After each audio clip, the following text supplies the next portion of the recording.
Hey, Eric.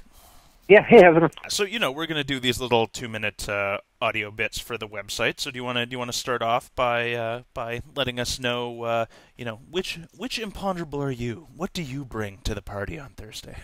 I'm the one that has the refined good looks and sense of humor, the intuitive sense of humor. hmm If the imponderables were Hilarious Destiny's one. Child, which Destiny's Child member would you be? Hold on, let me Google search Destiny's Child. Destiny's Child. All right. Oh, let me do an image search here. Oh, I'm the hot one. I'd be Beyonce because I would look the best with Jay-Z.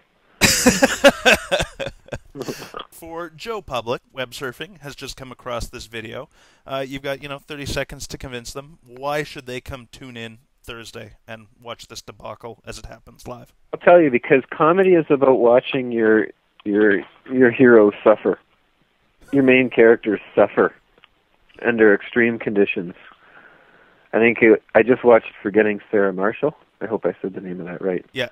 And we basically watch him cry for 2 hours, and it's amazing. So I think it's pure comedy magic, watching people suffer for a really extended period of time. I imagine people are going to drop in. There'll be a lot of drop-ins and checking up, and then I suspect so. I going and suspect we may searching. have some visitors there. I think it would be fun as a viewer to keep checking like every 3 to 4 hours and seeing how much more mental we are.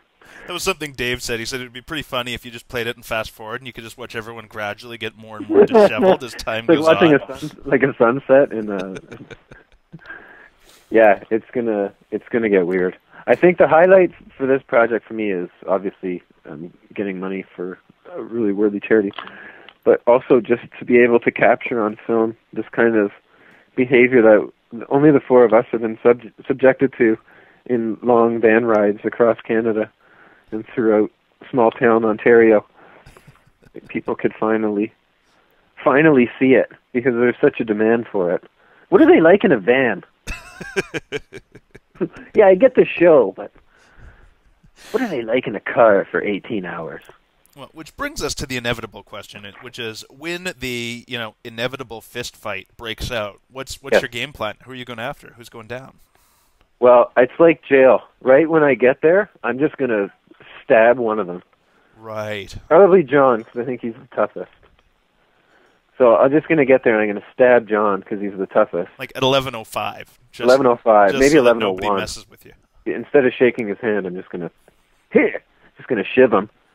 And then that usually gives you cred. It works in prison too, right? You take out the toughest guy, Right. everybody leaves you alone.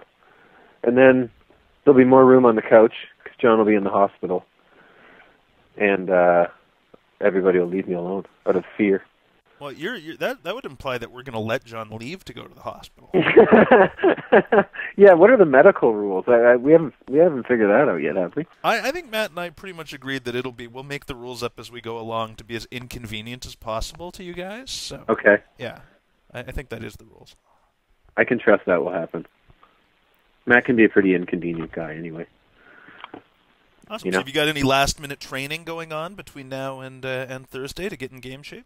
Yeah, I played hockey today, and I'm planning on running every day, probably twice a day, until the coachathon. Because by that point I'll be so exhausted, I won't want to stand up again. So I'm going to torture myself every time I'm standing to be trained mentally to sit for 24 hours or longer. What happens if we go 48 hours, Brad? Like, we're going to start hallucinating. It's going to be exciting, Eric. We live in times of uncertainty. Yes, we do. Nothing more uncertain than a coachathon. Sir, I will see you in a couple of days. Okay, I hope I gave you everything there. Oh yeah, man. There's loads. Did I mention I'm doing this interview in my underwear? No. Okay, well, I just did. No, well, I think that really helps add some context for That's a everyone out fact, too, by the way. Here, can you get Mary confirming it? there. You sure? See? That's my wife confirming that I'm in my underwear doing this interview. Perfect. Can I be in my underwear for the coachathon? Yeah, absolutely.